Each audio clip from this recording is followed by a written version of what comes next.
hear version number 5 of our plan. Well, we're going to talk a little bit about the agenda, and I'm just going to make a quick introduction of ourselves and the process. My name's Steve Cecil, and I'm from the Cecil Group. We're a planning and design group that is focused throughout New England, helping communities create futures for areas that benefit from either preservation or change. And in your case, preservation and change is going to be part of the future, as the pond factory is no longer a pond factory, but it's wonderful buildings and wonderful opportunities.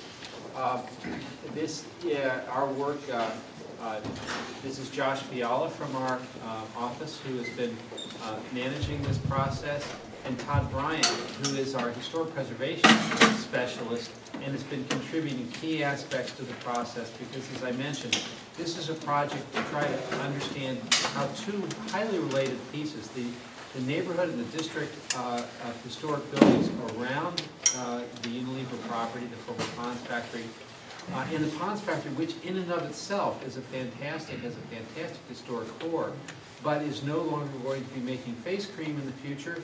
And what its future is and what the future of your town center and the areas around it are strongly linked. So we're very pleased to have an opportunity to work with you all, with the town, the steering committee that's been established for this, and with Brad Schide, who's a circuit writer with the Connecticut Trust for Historic Preservation. And this is a process that is part of an overall program that he helps manage, which is looking at districts around the state to try to find where there's a link between historic preservation and the kinds of change that can start to make entire neighborhoods better over time. So with that, what we're going to do this evening is talk through a series of topics as we are reaching towards the end of a process where we've been evaluating the circumstances, thinking about the economics, the historic architecture, the community opportunities that are here, and put together an overall strategy that will address both the preservation side and the redevelopment side of things. So Josh is going to lead us through that process. Thank you, Steve. Good evening, everyone. It's good to see a lot of familiar faces from people that joined us at the last community workshop. When was that? Back in February, I think. March. Yes.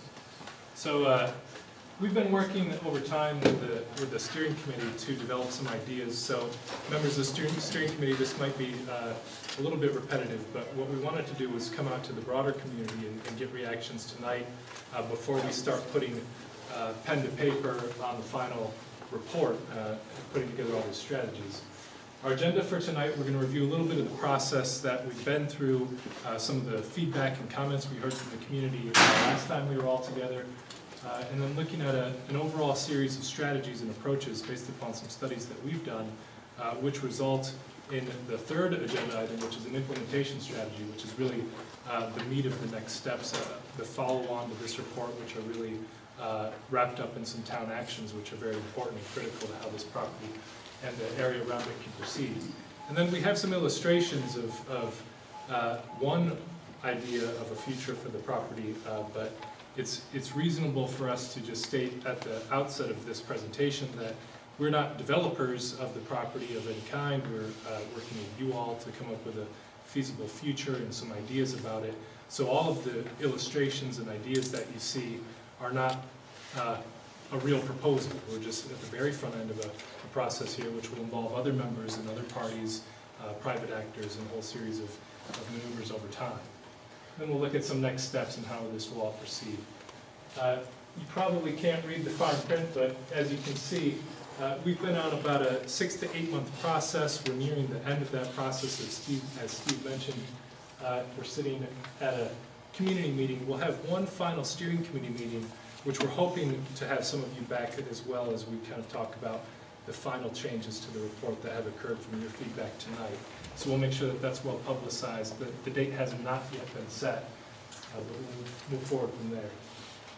So when we last met, as a community, as a broad community with the larger town workshop, we had some overall questions that we raised about what are the issues and opportunities that you all see on the site, what are the possibilities for both the Unilever property itself and the district and neighborhoods that surround it, and how can this area best contribute to the town as we look into the future of where Clinton might be headed. First off, we kind of talked about those things, the big X's that we do not want to see in this area. Not another mall, not big box retail, not an expansion of Clinton Crossing. You don't want it to remain vacant and inactive, not a contributing factor and contributor to the town today as it is. Not adult entertainment or a flea market. So pretty, I guess, pretty clear support for these type of things. And I would say most people in the room could probably agree, if you weren't at this session, that you probably agree with these things too. What the community wanted to see. There was actually a lot of shared consensus around this as well. A mixed-use site that had a lot of things going on, both in the building and the property itself, contributing activity to the town center, restaurants, some residential space, community and cultural space, some gallery space, and the idea that this can be a jobs-producing site. It was in the past a very strong part of the economy in Clinton. It could be in the future in some different ways. Clean industries, incubator space, a lot of different ideas, but these basic bold points are what a lot of the community agreed to as we talked through in some small groups. And then contributing some open space to the town center as well. So these are some overall overarching visions, which I think that through a series of steps that we've gone through can be accommodated, and we're hopefully going to set a roadmap for how this can occur. Some other improvements that could happen through this process and as the property sort of looks to the future, some potential to have better connectivity in the town center and better connectivity through the site and around the site, sidewalks in the neighborhoods, walking paths from that sort of northern area, which is across the tracks from where we sit tonight, down into the town center, and then enhancing the connections to the station and rail station itself as that gets improved over time. And these were just some other thoughts which came through in those conversations, which were very important, we thought, that it's really a contributor to the town center. And that's the way to really think about this property over time and the future of it, how it can best create an attraction so that people will come to Clinton and want to come to Clinton as a destination, and then generate positive activity that will both draw people to the town center, but also support activity in the town center itself. I'm thinking about what is Clinton as a brand? What is attracting people to the town, and how is that brand evolving over time? And this is a very strategic property in that regard. So the process that we've undertaken, which is as designers and planners and urban designers, this is a process we undertake a fair amount. It's a very good way to understand the critical components of a site or property or building. But we go through a series of alternative analyses. We've basically done some general fit testing, both in terms of the buildings, the sites, what could possibly work, what could not. And those fit tests tell us certain things about the potential future of the site and how we can best cultivate through zoning, through village district standards, and through other guides that the town can put in place to both invite and encourage certain outcomes as the property evolves in the future. So these, as you see at the bottom, these are 3 alternatives that we've tested, looked through different land uses, different configurations on the site. We've reviewed these with the steering committee and then zeroed in on one, which was kind of the preferred alternative, which then we've diagrammed a series of implementation strategies off of. So this is that preferred alternative, refined. And we'll walk through with a series of diagrams what exactly this diagram means and represents. But as you can see, a few things to point out, just as a point of orientation. This is the rail station today. We're sitting down towards the north arrow on Main Street. West Main Street's running just off the bottom of our study area here. And this view is in perspective. It's 3-dimensional, so it's a little foreshortened in the rear of the image. So if you're thinking, I thought it was a bigger study area than that, it is actually a little bit. This image may be a little deceiving. But what you can see is that heavily wooded property as it exists today, nestled within the historic residential neighborhood on High Street, And then you can see the Unilever factory itself. In this case, this illustration alternative has edited that original facility back to its Art Deco building to open up some of the site area for some future opportunities. So we'll look at some more illustrations at the end, but the basic idea here is this is not locked in any way. This is a way for us to experiment on the site ourselves so that we can understand what the really important drivers are for decision making and what the levers the town has in terms of maybe pushing development in a certain direction. So what are the keys to this type of diagram? First is that we've got a strong mixed-use activity core centered around the Unilever factory and Unilever buildings. And that could occur in any number of ways. It could all occur within the Unilever property, Unilever building as it exists today, or it could occur in a series of new buildings or some combination therein. But the idea that we saw within the shared vision that the community went through is that there's a very strong opportunity to have a mix of jobs-producing uses, technical uses, incubator space within the existing facilities, but then also adding new space for residential uses and retail uses around that. And then making sure that the connection down Central Avenue and under the rail overpass is very strong to connect into the town center. As you move north and up towards the neighborhood, there's a real opportunity to create and build up a residential character to this site and to add residents to the town center and walkable distance to the town center to really, if there is a desire for more shops and retail and viable businesses, one way to really push that is to add some residents to the town center area. And we're looking at adding some residential uses as you move north on the site and looking at that as a way to do that. And then also a way to, with the large amount of land there, to nestle that into this wooded area so that effectively you're maintaining a wooded buffer around the existing residents today.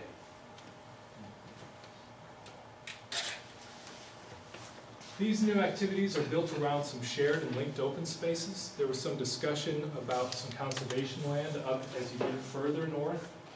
The property owners in that area may be amenable to an idea like that, or maybe pushing it themselves.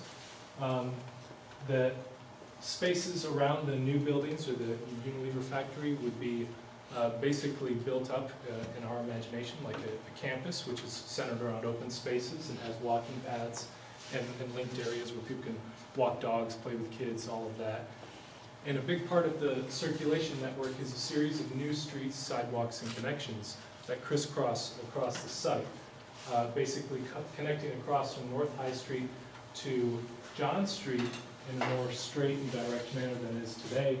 This is an existing access road on the site I'm sure many of you are familiar with, continuing that link and basically creating more east-west connections which help both in any future traffic impacts of development and just in terms of creating a more permeable and connected downtown both for walking and driving. So that's a big part of it, and then walking paths as well to access into some of the conservation area. So again, this is how that looks, and you can see interspersed with some of the open spaces and buildings, there would be enough parking area to satisfy each of these uses. So to give you a feel of the type of development and program and new economic activity that this could bring to the town, each of those building masses that we've shown at a certain scale, they are realistic development volumes. The two existing buildings we're showing are the existing building number one, the Unilever factory itself. As that has been reduced, it's about 300,000 square foot today, but that leaves you with 100,000 square feet of space there to use. The existing building number two is the office building, which is on John Street also. It's actually in perfect usable condition today. It could just be rented if there were a tenant for it. And then we have four new buildings that we show as main sort of masses there, so you can see the scale of them. And then we called those buildings as they moved up towards the neighborhood in the north, townhouses. So add all of that up and you're looking at about 250 residential units, a fair amount of retail and office space, in a really game changer, transformative project for the town center of Clinton, and really adding a lot of activity to the center as well.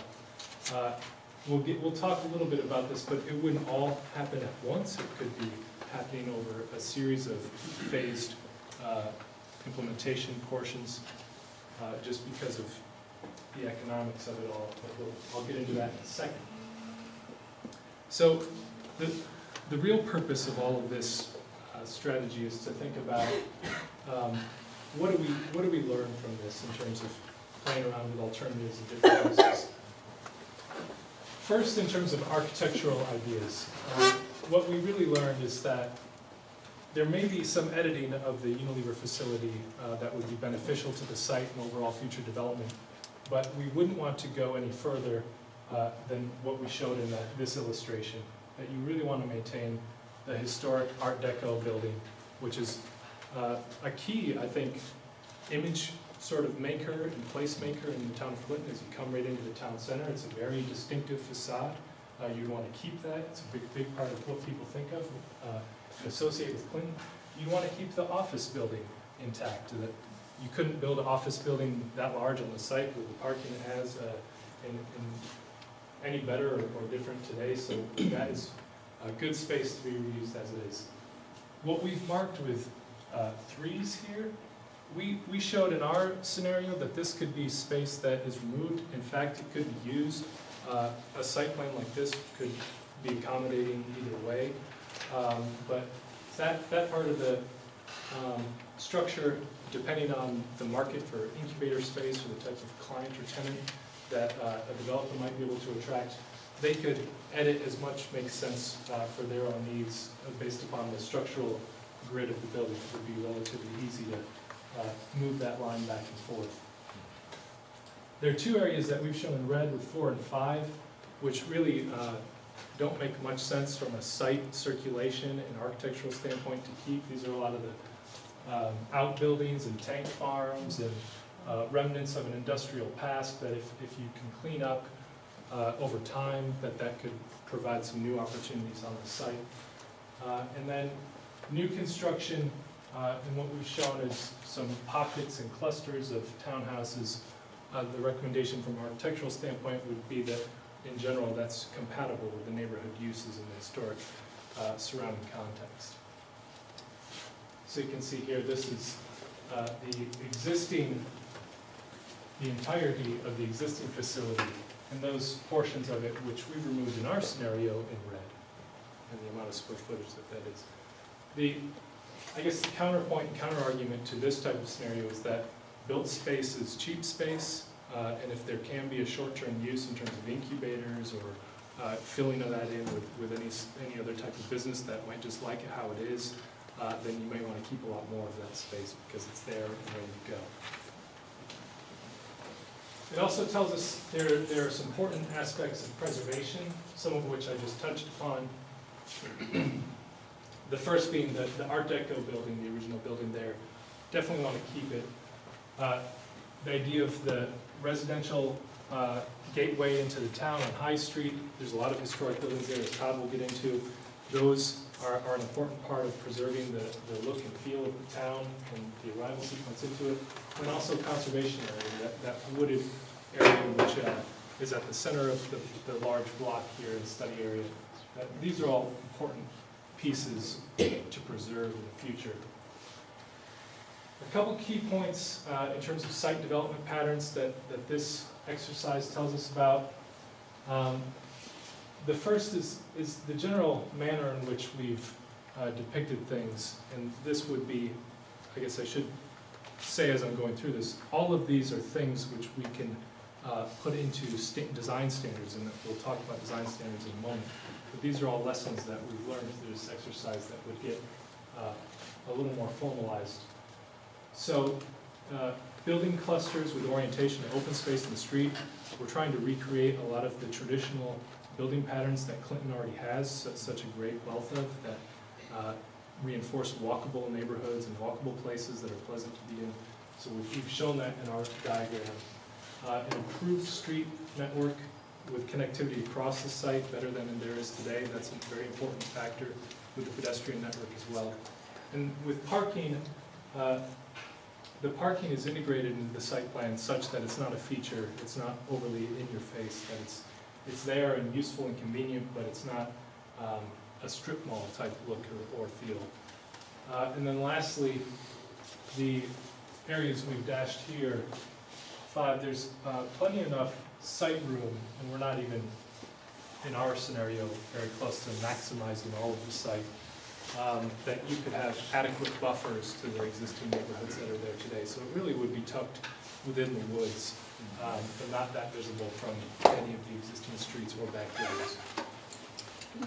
As part of this study, we've done some very conceptual financial feasibility analysis to understand what the possible pro formas that a developer would look at in a situation like this. And we've broken it into a few different portions. There's the historic structures to remain, like the Art Deco building of the Unilever property, the non-historic structures to remain, like the office building, and then new construction, which is clear, the newer townhouses and other buildings. And each of those have varying implications in terms of their cost and revenue potentials, the supportable debt that would be allowed sort of within those cost and revenue breakdowns. And that creates a gap in what the developer would be able to finance or pay for, in what they might need to get in terms of additional assistance through tax credits, grants, other loans. And what you see here is that just as a straight project, the historic structures to remain have a bit of a gap, $2 million. The office building, we think if they could find a tenant, would be fine just how it is to go forward, there's no gap there. And then the new construction has a substantial gap involved. And this tells us some important lessons about the implementation strategy that might be associated with this. The tax credits, which are an important feature that we'll get to in terms of the historic districts, the village districts, which are outcomes of all of this. If you have a building within a historic district, then you're eligible for historic tax credits. Some of those combinations of historic tax credits can be up to 45% of the development cost. So with that added into the pro forma calculations, you basically, for the historic structures to remain, make that a feasible project, which is a very important point as we went through some of these number crunchings. And then the basic idea in terms of implementation is that with that historic tax credit in place and the historic building, that you could create a core project that then starts to develop a momentum on the site that could look at potentially increasing rents over time, and also kind of creating a different atmosphere for development on the site, which could make the new construction more feasible over time. And this is just looking at how the phasing might break out.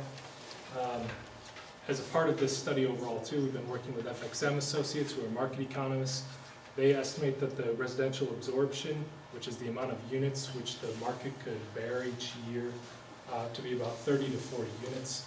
So you see out of that 250 units that were in this overall plan, that there would be some chunks of residential projects which would break out into logical phases that could be phased in over time so that the market could absorb that new product. So now we're jumping into the next section, which is, what does all this mean for the town of Clinton? What are the outcomes of this that make sense as next steps? So we looked at the current zoning within the district in the study area. And you can see most of what, actually all of what we drew in our alternative falls within the I-1 zoning district, Industrial 1 district, which today is meant for industrial uses. There's no residential uses allowed as of right. I'm not sure what the evolution of the homes that are in the district has been, or how the district changed over time, but fundamentally what we've drawn could not be built today because the residential uses aren't allowed. You can see the surrounding areas within the study area that we have are residential districts of varying density. The 10 and 20 is minimum lot size, 10,000, 20,000, 30,000, et cetera. And then there's a little bit of the B4 and B3 and B2 business districts along Main Street. So you see here the overall characteristics of those zones.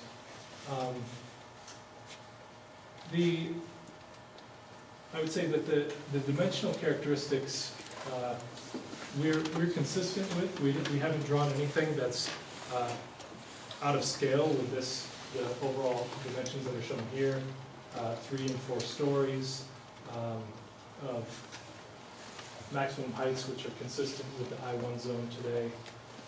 So we think that we've been, and this is one of the things we'd like to hear your feedback on, is how this is all looking to you all and what the reaction is. So there's 2 things that we're going to talk about now. I'll have Todd talk about the historic district, but as a part of thinking about how do you modify zoning to create more opportunity like the one that we've drawn up and shown in our alternative, there's a few different efforts. One is historic zone, and other are village district zones. Todd will touch on the historic zone first, and I'll get into the village district zones. Good evening, everybody. I'm Todd Bryant from Heritage Resources. I'm a historic preservation consultant. Some of you might remember me from the historic resource inventory that I did with Lucas Carmezenis here last year. And this kind of comes out of the work that we did then. And we recommended in that report that the High and John Street area become a National Register Historic District. And we recommended at that time, we said that the Unilever property was individually eligible, which it remains, but it can also be included into the district. And given the strategies that everybody's talking about here, I thought that it would make the most sense to include it into a single historic district. So it would include, the historic district would include the area that you see here. It has a really wonderful, when you write one of these things, you have to put in a period of significance, you know, to the period of time that whatever historic happened in this place happened. So this one is 1700 to 1958. So you have almost 260 years of residential and industrial development in that small area. What happened to the? Oh, sorry. And then it disappeared. We'll bring a Clinton. But so it's truly a wonderful thing because you have a few. It starts out as a few scattered farmhouses, and then the turnpike came in. John Street was already there in the 1638 or 1663 map of the 1663 lots. You already see John Street. It cut across, and all those lots were kind of vertical lots, so none of them still exist today. But there's 4 or 5 houses out here that are from the 18th century.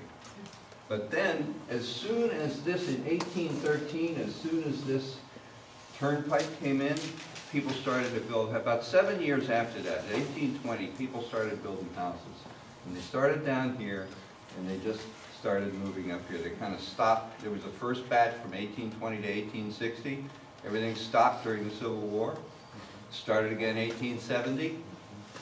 And then from 1870 right up to 1958, people built all the way up here. One of the reasons, and down John Street too, one of the reasons we made 1958 the cutoff point is because that is when the last major addition was done to the Unilever property. So this includes, that date range includes the entire Unilever property. So, and why that's important to this strategy is that it makes this property eligible for state and federal historic rehabilitation tax credits. That And that's 25% of the hard costs for state credits and 20% of the hard and soft costs for federal credits. So that's a nominal 45%. I mean, it's not really 45% of the time there's fees and this and that goes to, you know, but you're probably looking at, roughly 40% in cash of your equity. So that's a lot of money, and that covers the gap that Josh just showed you. Very important to have this as part of the district. For those of you who live in the district, the benefit is that you get your story in the permanent federal record. There are no restrictions of any kind for anything that you do on there's no restrictions of any kind.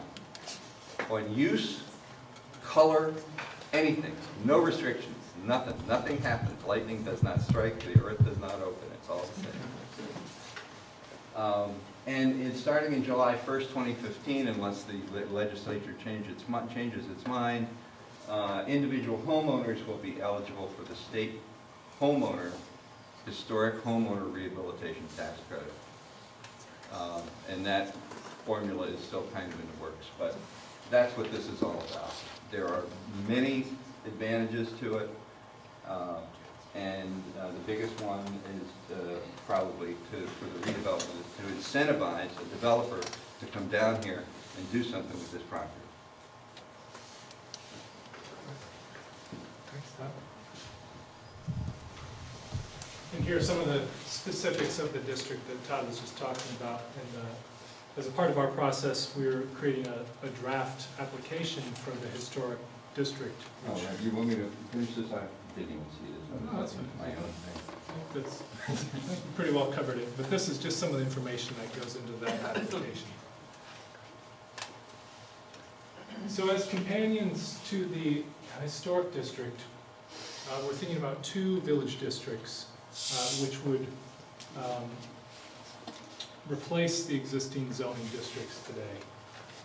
And the two districts basically fall along that I-1 boundary, so that we're capturing all of the area which we've drawn in our development alternative scenario, and then are capturing the remaining of the historic district along High Street. And there's some, the most important reason for doing the village districts is that we can create design standards which will help us to hone in on the type of results that we've been exploring through this exercise. It's also important to note that the design standards can be pretty relaxed also. They don't, and one of the things we're trying to gauge tonight is how narrow or broad they should be.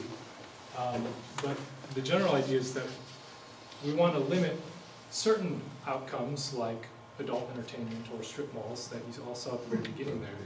But we don't want to limit so much that we're narrowing the field of potential investors or developers who might want to come and look at the property in this way for this type of opportunity. So the village district characteristics, similar to the village district, Main Street district, which is already in place here in Clinton. We have a statement of purpose. In the case of the I-1 area that we were looking at, it would be create a walkable district, which is mixed use and contributes vitality and connectivity to the transit-oriented nature of the site and its relationship to the town center. We'd encourage mixed uses. We'd be opening the door in terms of allowable uses to the multifamily residential, which is not allowed. But we'd also not be closing the door on light industrial uses and the jobs-producing uses, which are also potential for the property itself.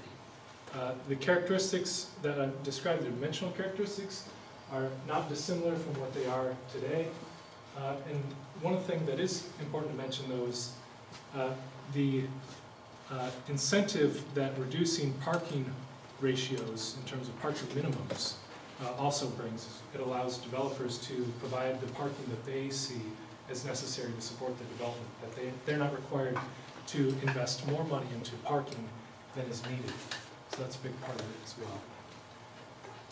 And then some of the design standards that we're thinking of that are derived from this scenario that you've been looking at is that we need to define historic structures as the Art Deco facility has been retained at minimum. More of that can be retained with the potential benefit of tax credits, as Todd talked about. That the architectural character is to reinforce the village setting in Clinton and truly build up the character and quality of the place here. And that its high density is clustered near the rail station, near the south end of that site. And that as you move up north and more into the neighborhood, that you're tapering the density down to match into the existing neighborhoods, and that we've established a dimensional setback from the neighbors so that there's no undue closeness or hardship or impeding views. And that we'd be talking about components of traditional neighborhoods, orientation of the street frontage for buildings, parking in the rear, and that open spaces, walking paths, and vegetation are strong features and focal points of the site plan. Okay. The second village district, the purpose would really be to preserve the historic residential neighborhood in Town Gateway along High Street. The extent to which specific guidelines need to go with this, it could actually be pretty relaxed. It could be generally that new construction, new development is compatible with the historic structures which are there today. The historic structures should be modified or preserved to respect the historic features and character and components of the architecture today. So we're not thinking that this would change unless there's a major problem with permitted uses that we don't know about, that it would not change the underlying characteristics of the zones that are there today, the dimensional characteristics, the parking requirements. Really, this is just about getting that historic compatibility language and some very simple design standards. And that's what we would see here, that it would be relatively relaxed on a small set of standards on that side.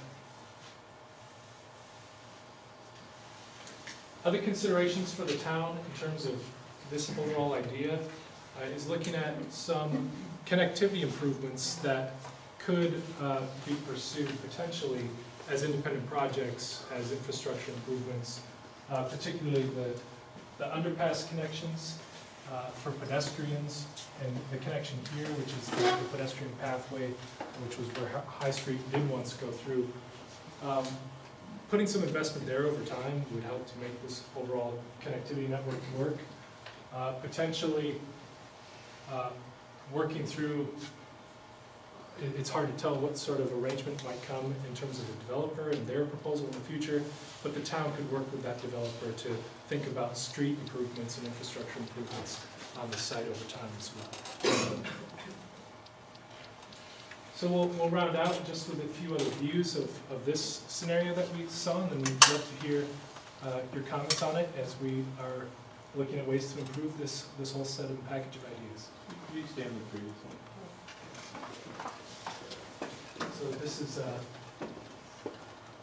the train station here, shown with a improvement like similar to the Guilford station that was talked about as the potential improvements for the station, looking across the site towards the north.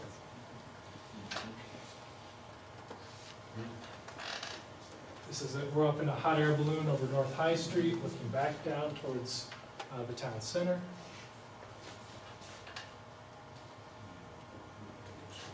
We even tried to be pretty accurate about the mix of deciduous and everything. Somebody really likes to play with these toys. And looking on the site too, you can see that with clusters of development like what we've shown, even with open spaces, the buildings and parking, within a site of this scale, they can be pretty well tucked in.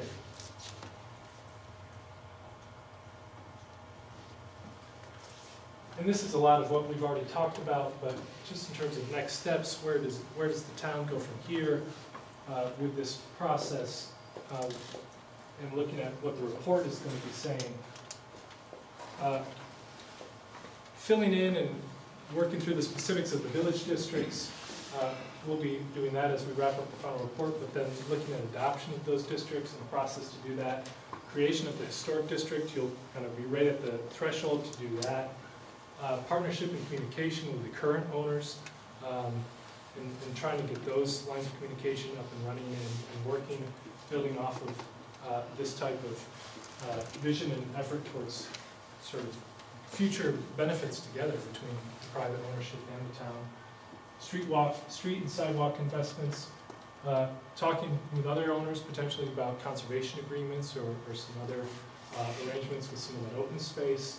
And then I think overall, as much as there is support, we'll see how you guys feel about all this, but if there's a shared community vision that starts to coalesce around this, to really embrace it and build it up and let people know that there's some movement occurring in Clinton. There's some really great opportunities, and inviting both through outreach and marketing attention into the town and this area.